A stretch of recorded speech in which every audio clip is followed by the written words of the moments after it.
alright guys, paalala ko lang, pag nandito kayo sa may Commonwealth, lagi kayo mag-i-stay dito sa may motorcycle lane.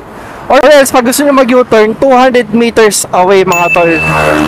So, ayun, actually kasi may mga nanguhuli dito.